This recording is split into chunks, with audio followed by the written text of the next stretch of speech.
Thank you. Whoever requested that, thank you. Yes, we're gonna record here. This is the start of problem 1637. Sorry. I just drew the inside or the additional information here, or the initial information, and then our fines, and just kind of catching up with the recording here. And then now we're just listing out these individuals. So radius of gyration, what that is this is the place as we rotate around, where can we concentrate the mass as this rotates, like along the radius, okay? So in some cases, when we have that disc, if you would, that is the same thickness and of the same material all the way across, it's usually the geometric radius, half of that radius, that we can concentrate it at.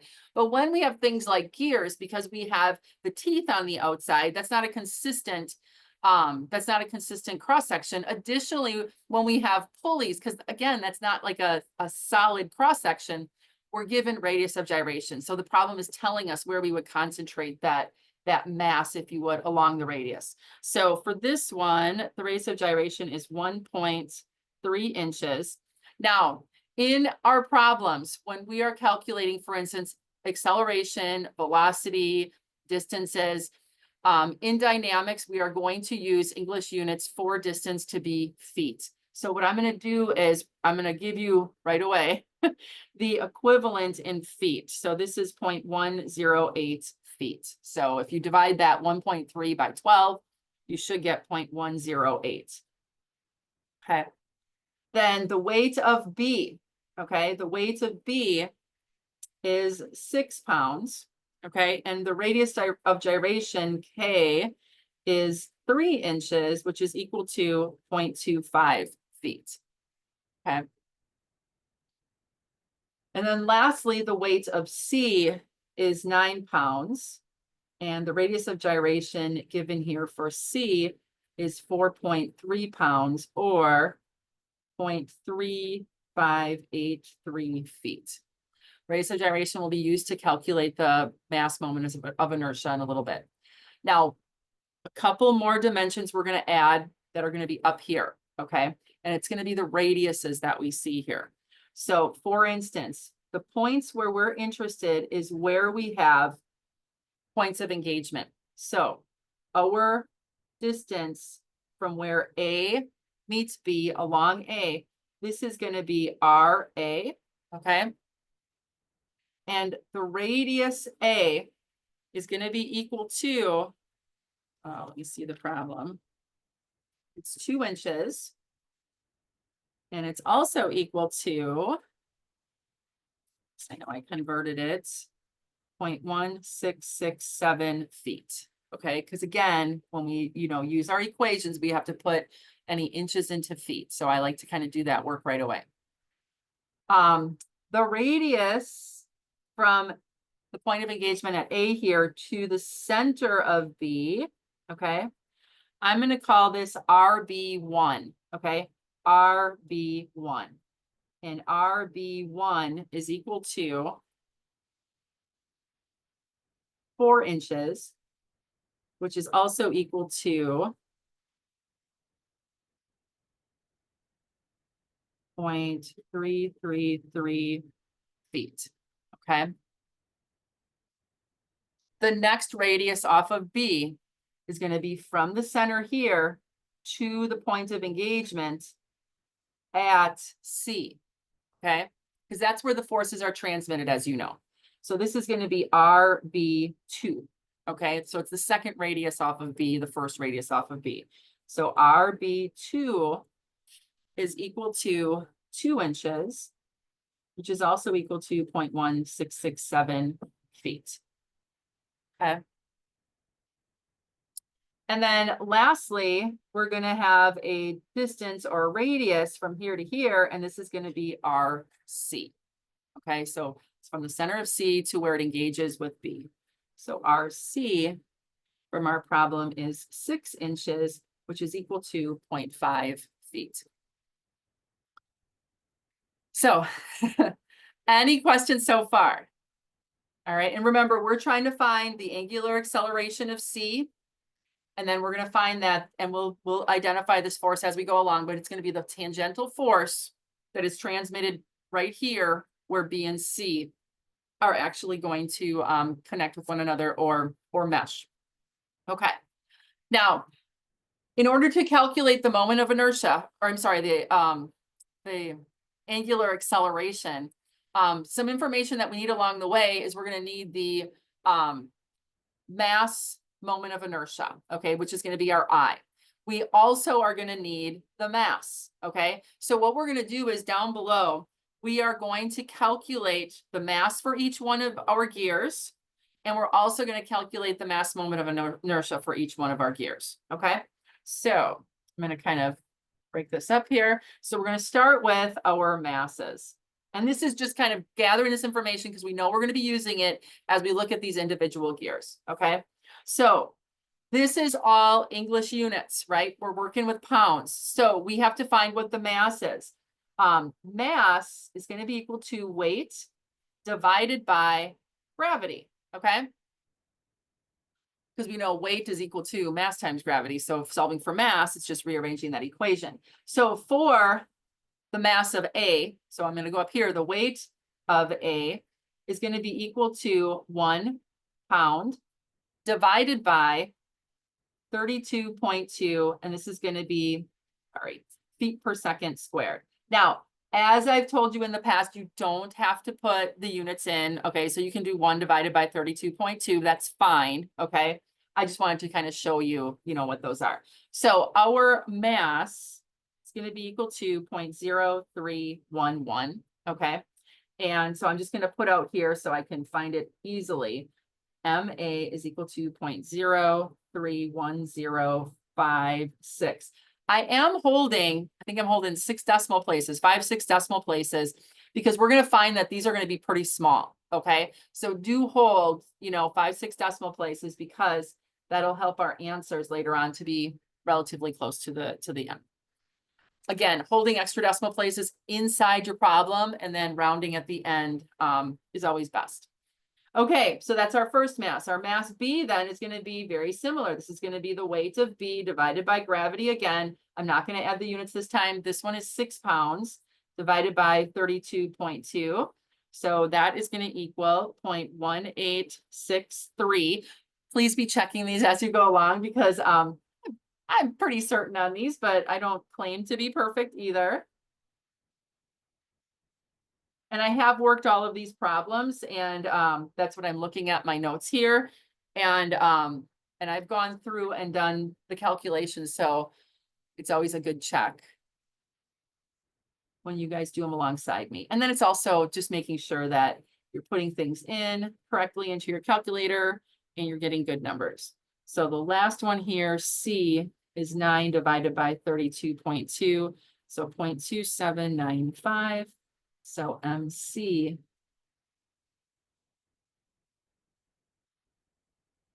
And you know, I didn't put the units in here. If you look, it's going to be pounds, pound second squared divided by feet or per foot.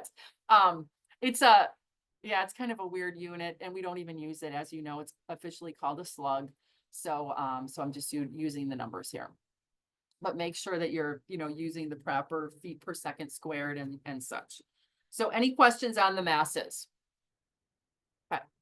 Then we're going to go ahead right away and we're going to do the 3 moments of inertia, mass moments of inertia. Okay. Oops, I've got a chat here. Sorry. You forgot to record. Okay, I got you. Thank you. That was from before. Now I got the chat box out. I'm usually having that in. Okay, so let's do our I's here. So we're going to have IA. Okay. Now, again, from our equation sheet or the equation sheet that I created, make sure that you're doing one as well. And you're going to be including that with your practice problems. We're going to use the moment of inertia is equal to mass times K, which is the radius of gyration. Okay. If this was a flat disk that was of the same cross section all the way through, we could use the radius, right? And then use this equation, but we've got the radius of gyration. So that's what we're going to use for our I. So mass of A then, which we just calculated from up here, and then it's going to be the K of A squared. Okay. So that means we're going to have 0.031056 times over K of 0.108 feet squared, okay? So it looks like my IA, it's gonna be a pretty small number, 0.0000363. So yeah, had to hold 6 decimal places here to get at least 3 significant digits, okay? So that's my moment of inertia for A. And we'll do that same thing for B and C. So my mass from up there. And my radius of gyration from up here. And you want to use the feet one. Don't use the 3 inches, use the 0.25 feet for our radius of gyration.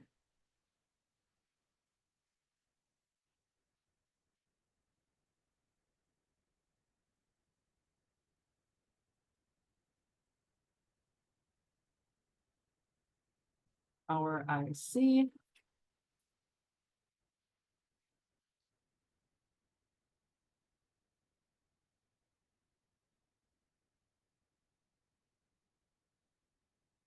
And again, the feet from above, not the inches. Sorry, half. It's a half that I went up here. This one right here. No. K. Yeah, 0.3583. Sorry. Yeah, I've got that in there. And this is going to be 0.035. Okay. There we go.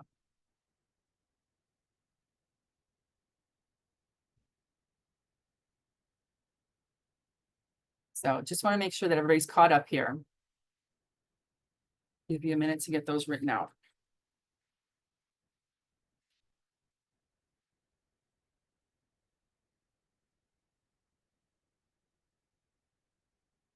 All right. Now, the next step that we're going to look at is going to be these tangential forces, okay? I'm going to go to the next page here. And what I'm going to draw is, here's A and B meshed together, okay? So these are going to be tangential acceleration, sorry. And now, if you recall from kinematics, when we wanted to calculate tangential acceleration, okay? Tangential acceleration is going to be the radius from the center of rotation times the angular acceleration of whatever body we're looking at, okay? So since we know that we have gear A and gear B in mesh, so just looking at those two, so this is going to be A, okay, this is A, and this is B. They're going to mesh right at this point right here. We know that gear A is going to be rotating in a clockwise direction as shown on the original illustration. This is its angular acceleration of A also, okay? And if you recall, angular acceleration has units of radians per second squared. We, again, use those back in kinematics, okay? Now, at the same time, when it's meshing with A, it's meshing with B, or meshing with B, its angular acceleration, B, is going to be going in the opposite direction because that's going to be the direction of rotation, okay? Now, where they meet right here, okay, there is a component of the angular acceleration. There's 2 components. There's normal acceleration, which is always going to be from the point of contact, pointing towards the center of rotation. That's the normal acceleration component, okay? But the acceleration component that affects angular acceleration is the tangential component, okay? And the tangential component is going to be located right here where these two mesh with one another, okay? So what we're going to do now is, since this is going in a clockwise direction, this is going counterclockwise, do you see how the angular acceleration tangential component is going to go right there, okay? And it's perpendicular to the radius of rotation. Now, this radius, since it's on gear A, is going to be RA. And this radius, since it's on B, even though it's not quite in line, okay, it's going to be the radius of B. Okay. Now, that tangential acceleration is the same for A and it's the same for B, okay? So what we can say is that angular acceleration tangential component is going to be equal to the radius of A times the angular acceleration at A. And it's also equal to the radius at B times the angular acceleration at B, right? Now, solving for the angular acceleration of A. So if we just kind of focus on, if you would, these two right here, and we solve for angular acceleration at A, we can say the angular acceleration at A is going to be equal to the radius of B divided by the radius of A times the angular acceleration at B. Okay. Now, as we look at our diagram over here, if we recall from the original problem, radius A is equal to 2 inches and radius B is equal to 4 inches. Okay. Now we did convert those to feet and that will come in handy a little bit later, but we're just going to plug in the inches here for this ratio. Okay. So it's a gear ratio because of the size of those radiuses. So we're going to put 4 on top, 2 on the bottom. We're going to call this alpha B. So now we can say that angular acceleration of A is going to be equal to 4 divided by 2 times the angular acceleration of B. That's a gear ratio. All right. So as you know, whether it's number of teeth, the radius, the diameter, or the rotational velocities or rotational accelerations or angular accelerations, they're all going to be based on those relationships. Okay. So we see that that means that the angular acceleration of A is going to be half, or B is going to be 2 times whatever B is, right? Okay. Now we're going to do that same thing, but we're going to do it where B and C mesh with one another. Okay. So remember that on B, I'm going to assume that it's forward. There's a smaller gear on that same pulley. Okay. And that's the one that's in mesh with C. So we're going to now look at C or about B and C and do that very same thing here with the tangential accelerations. And we're going to kind of put our little cloud around here. Okay. So B is going to be kind of our smaller gear. And then we're going to have our larger gear, C. Okay, so this is C and this is B.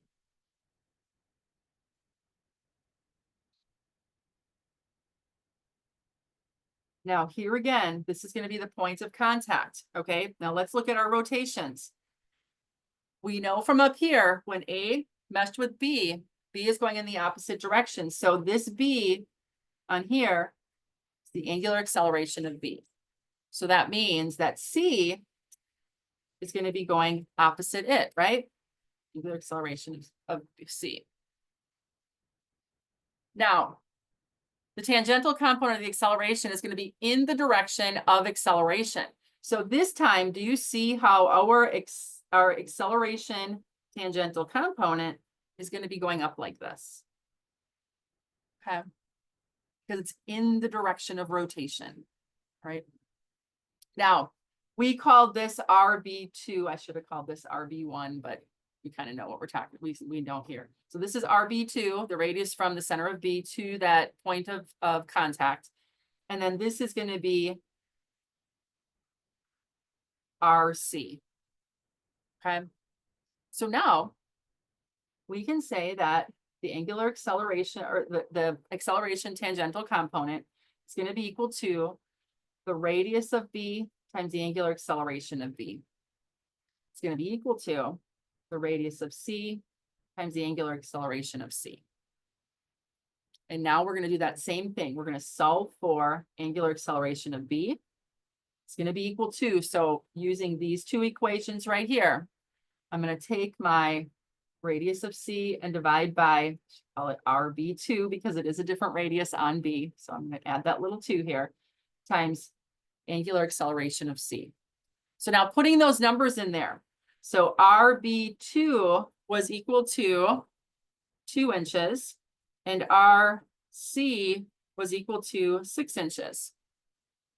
So substituting those values, and this is going to get us our ratio, we can say that this is 6 inches divided by 2 inches. You don't have to put the units in because they'll cancel anyway, times the angular acceleration at C. So 6 divided by 2 is 3, right? So we can say angular acceleration of B is going to be equal to 3 times the angular acceleration at C.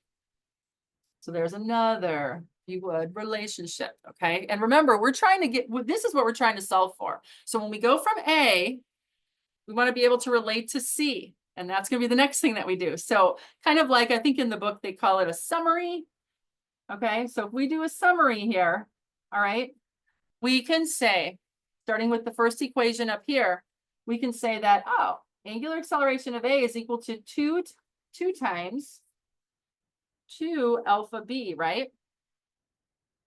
Which can also be equal to, well, if alpha B, or the angular acceleration of B is equal to 3 times, well, here if it's 2 times B, do you see how alpha A is equal to 6 alpha C? Those 3 are equal. So we're going to kind of put that on the side there and kind of put that in our pocket, if you would, and it'll come in handy in a little bit. So that's helping us to see how those angular accelerations are related from the start of the train at A to the end of the train at C, using the physical dimensions that help us with the ratios. Okay. Any questions on this so far? These are fun. All right, I'm not seeing anything, so we're ready to move on. Now we're going to look at the individual gears, okay? So I'm going to put this on the side here. We'll be going back to little parts of this, okay? So now we're going to start looking at first gear A, okay? So gear A. Now, let me go back to our illustration. Now, this should sound familiar from Machine Elements. When we have 2 gears in mesh, one is the driver and one is the driven, okay? We now want to look at what forces are acting as we rotate one and mesh with the other, okay? We need to know which one's driver. That's going to be the input. So A, when we look between A and B here, A is the driver because we're saying we're putting this couple in there. That's that moment, okay? That's going to be the input, if you would. And that means that B is a driven gear between the two. So there's always going to be a driver and a driven, okay? Now, the direction of the force that's generated on a driver, on A, is going to be opposite the direction of rotation, okay? Okay, so what I mean by that is if I look at A, so here's the center of A, all right? And if I just kind of simulate the radius where it's going to meet with B, okay? I'm going to draw the force, okay? FAB. So this is the force between, this is the force that's generated that's going to be transmitted from A to B, okay? In this gear engagement, that force is going to go up when I'm rotating in this direction. And this is the direction of MA, right? And that's also the direction of W2, okay?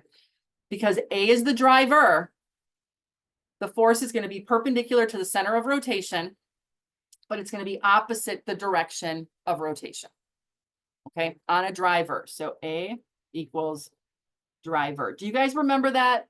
Remember talking about that? And when you're identifying the directions of forces that are generated in gear trains, when you were in, yeah, you would have done it in Machine Elements.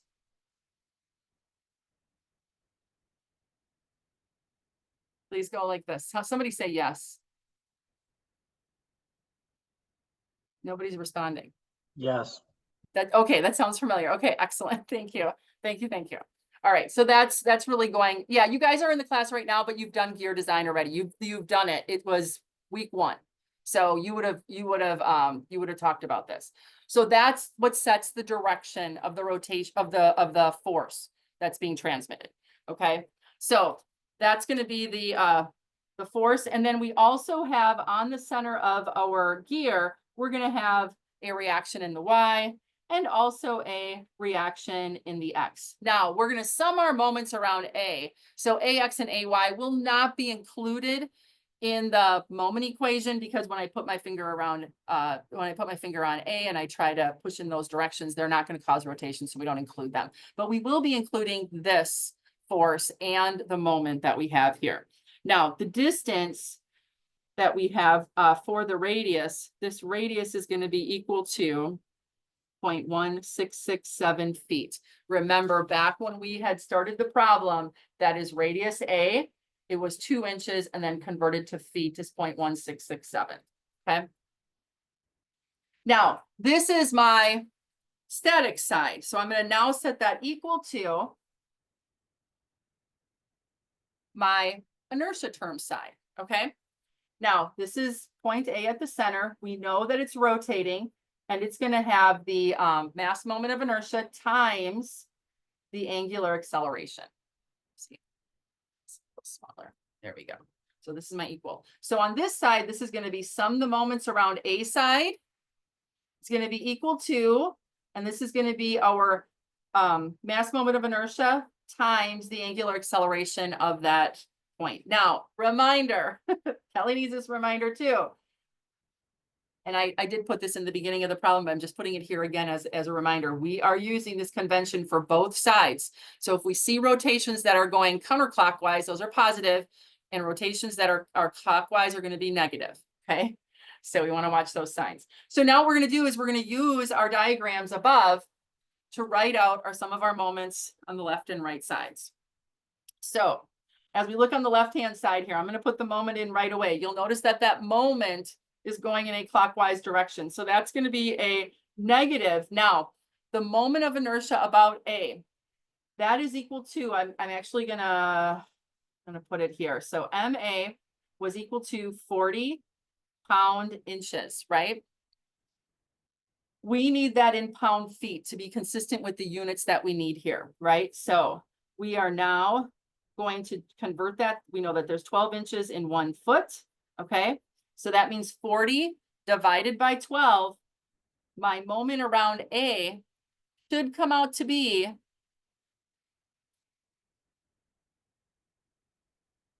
3 1/3 pound-feet, okay?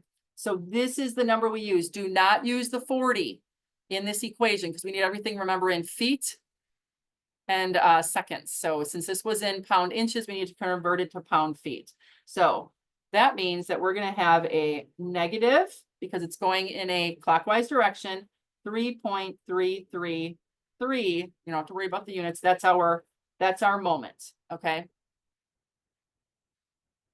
Plus, if I put my finger on A and I pull in the direction of FAB, it's going to be FAB because it's going in a counterclockwise direction times its perpendicular distance, and that perpendicular distance is 0.1667 feet. Do not put the inches.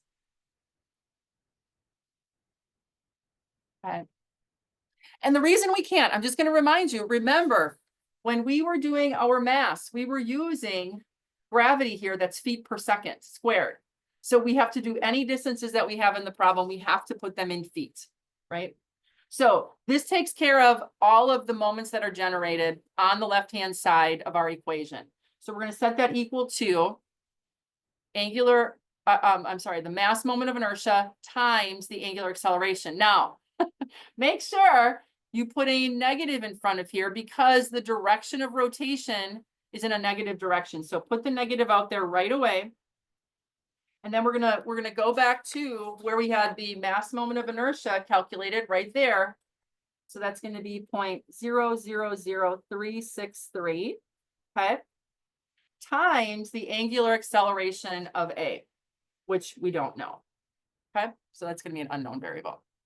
So we've got 2 unknown variables here, but we want to kind of combine things and try to get it down to kind of simplest terms. So I'm going to move my 3 to the other side. And so that's gonna just be adding a 3 over there. So I'm gonna have 0.1667 FAB. It's gonna be equal to, and this is gonna be a negative 0.000363 alpha A plus 3.333. I'm at the end of my paper here. Okay. And then dividing by 0.1667, gonna move over here a little bit.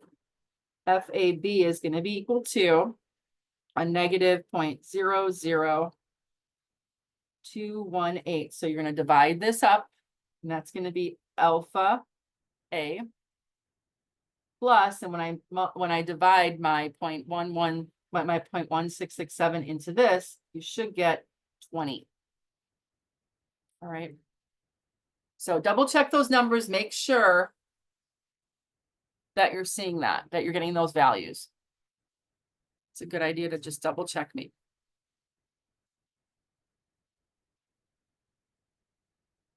So let me know when somebody confirms that all my numbers look good.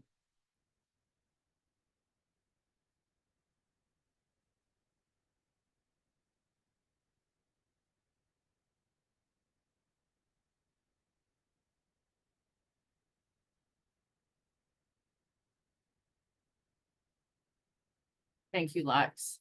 Awesome. I got the same. Perfect, perfect, perfect. That's confirmation. Now, remember from our previous step, we know that alpha A, remember, we want to get to angular acceleration of C, or alpha C. We know that alpha A is equal to 6 times alpha C. So we're going to substitute wherever we see alpha A 6 times alpha C. So where alpha A, or angular acceleration of A, is equal to 6 alpha C. Okay.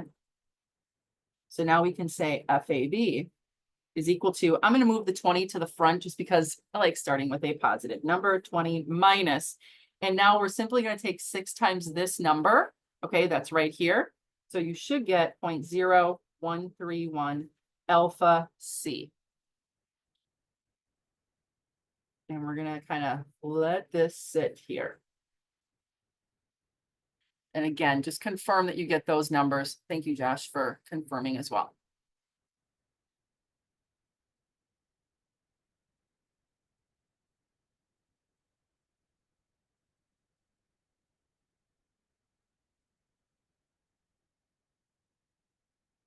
Okay.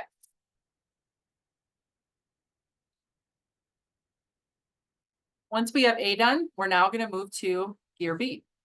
Okay, gear B. So let me see. I think I can fit it at the bottom here. Kelly writes big bow. So it's going to be gear B. Okay.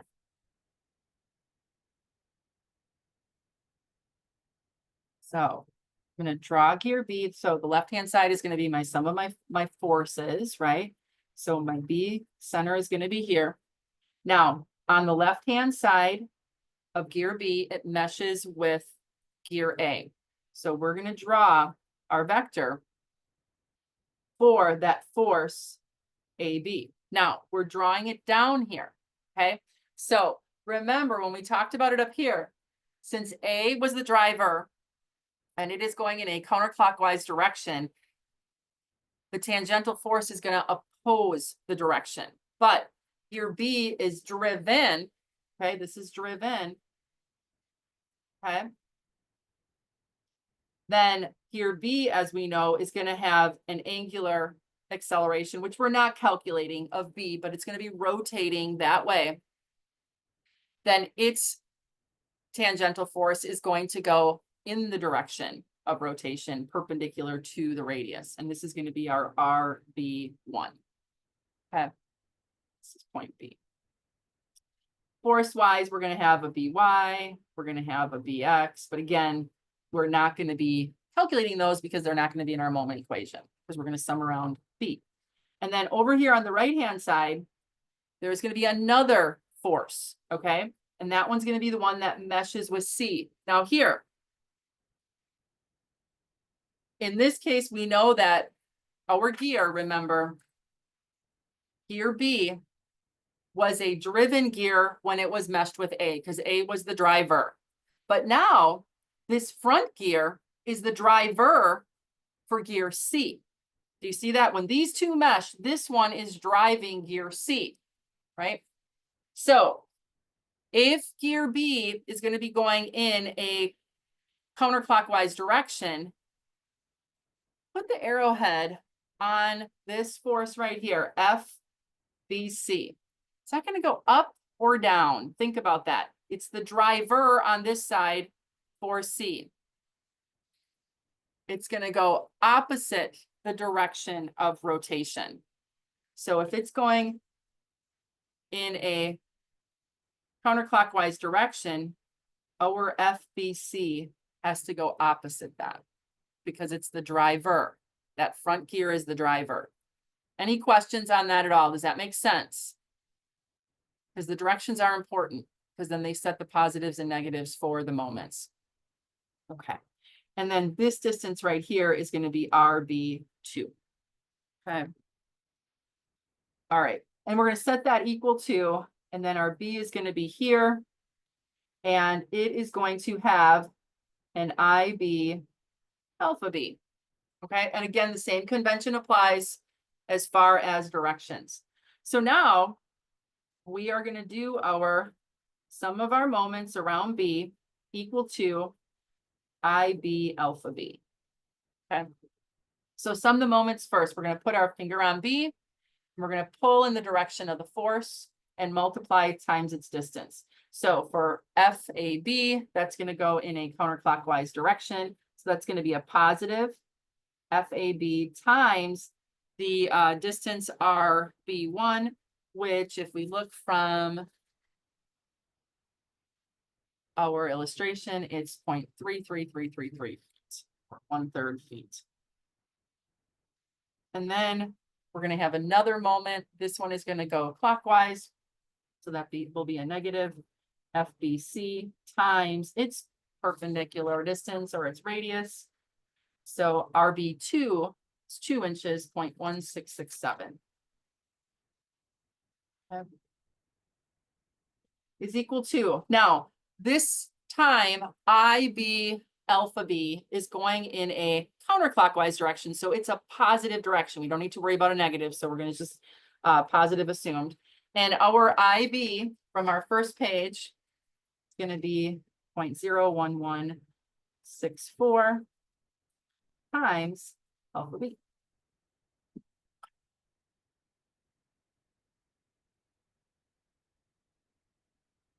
Now, when we look at FAB, okay, remember, we're trying to get to alpha C. So we already have FAB in terms of alpha C, right? So what we're going to do is we are going to substitute wherever we see FAB, we're going to substitute this value right here. So in this equation, we're going to, and I'm going to kind of go over here further, we're going to take the 0.333 times 20 minus 0.0131 alpha C, okay?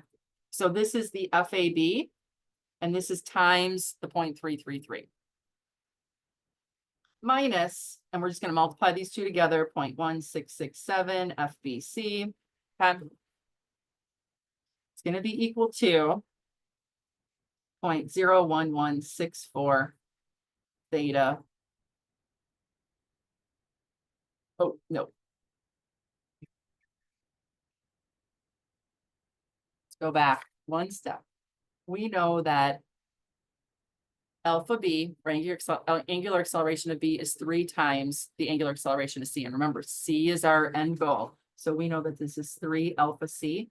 So what we're going to do is that's what we're going to multiply right here. 3 alpha C. So that's exactly what that's equal to. Okay. Now, what we have is we have alpha C's instead of A's and B's.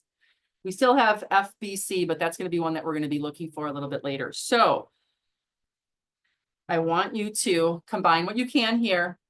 And I'm going to put the final FBC is equal to, and then I want to make sure, I'm not going to write the steps out, but you have to get and make sure that you get this final number.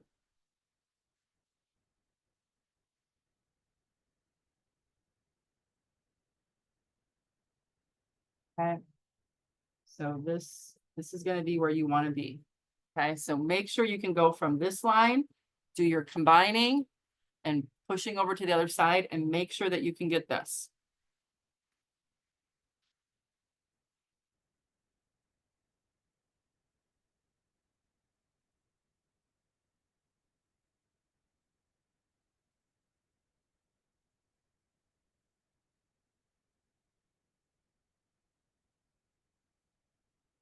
And then once a couple of you get it, if you can just confirm in the chat, that would be great.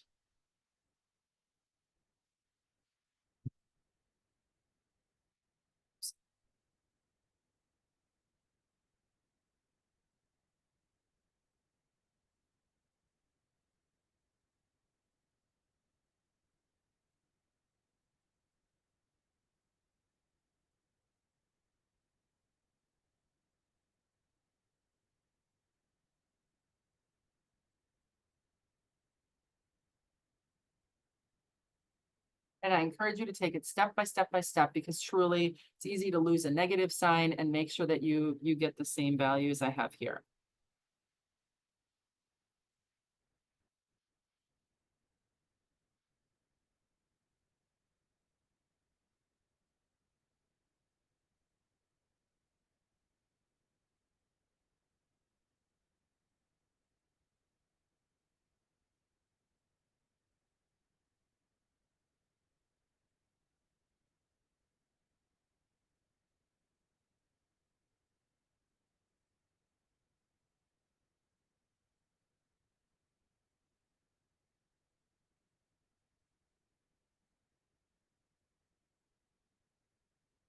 All right, how are we doing? Did everybody get this value, or did we get it confirmed?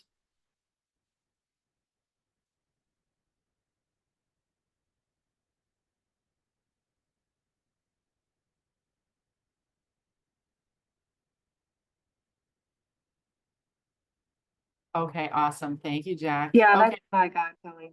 Lex got it too. Awesome. I know it takes a couple lines. I think I wrote 3 lines in between from here to the last stop. I got close enough. Okay, good. Good, good, good. All right, perfect. So we now have gone from gear A to gear B. We're now ready to do this very same thing on gear C. Okay. So so that's going to be the next place that we're going to go.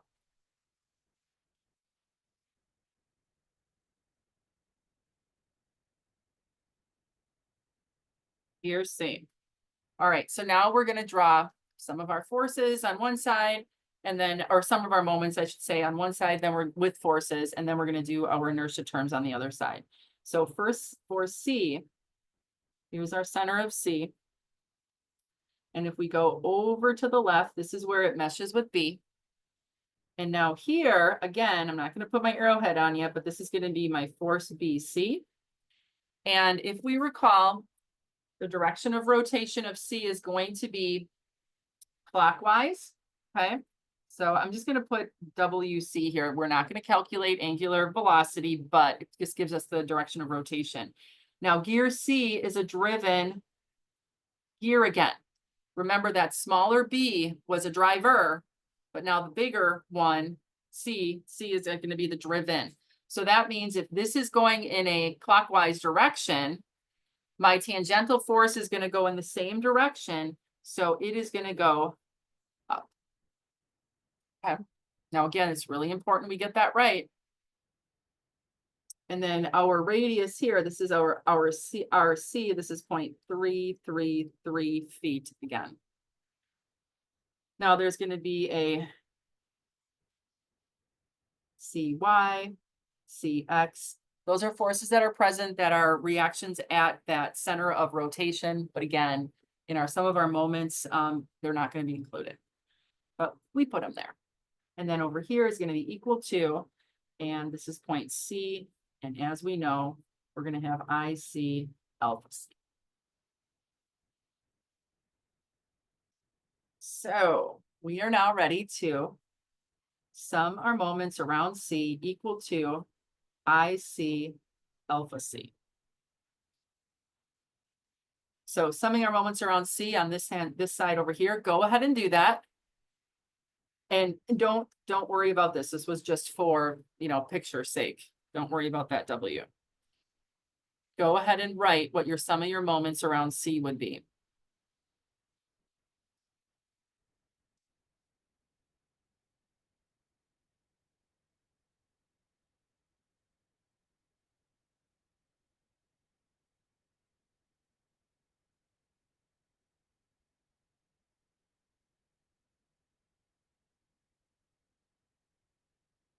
Remind us of our convention.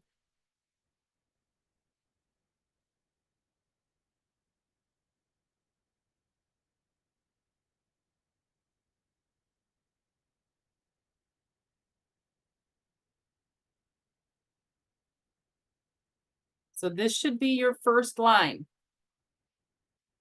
When we push in the direction of FBC, it's going to create a clockwise rotation. So negative out front, force times distance. It's equal to, as we look at the direction of IC alpha C, it's going in a clockwise direction. So we need a negative out front there. And then this was the value of our mass moment of inertia from when we calculated it for C, multiplied by alpha C. Okay. Now, from the previous step, we have an FB is equal to in terms of alpha C. So if we go back to gear B, remember this? So now instead of writing FBC, we're going to put this in its place. Okay. And then we're going to have an equation with just one unknown, right? Which is good. So, so this is going to end up being for us. Oh, I did the wrong distance. I'm so sorry, you guys. I think I looked at the wrong one. This is 0.5 because this was 6 inches. This is 0.5 feet. I'm so sorry. So that means let's put the right distance in here. Hope did somebody catch that? Don't forget to check my work here. I just noticed it. 0.5.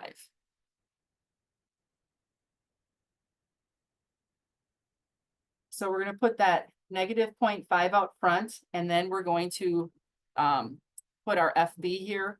This is going to be 40 minus 0.2355 angular acceleration of C.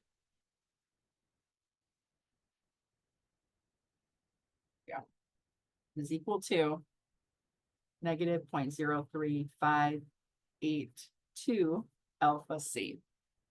Now, go ahead and combine here, and you should be able to solve for alpha 3. So I'm going to give you that chance to do that. Show your work, distribute the negative 0.5 here, combine and solve for alpha C. And I'll write it down in a second. I'll give you a chance to work on it.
Then let me know when somebody gets the answer that we see here.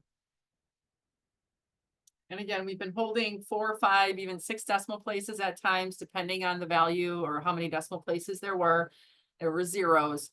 And notice that I'm just rounding the final answer. James got 130. Awesome. 130.1. Yep. Radians per second squared. Perfect. Thank you, Josh.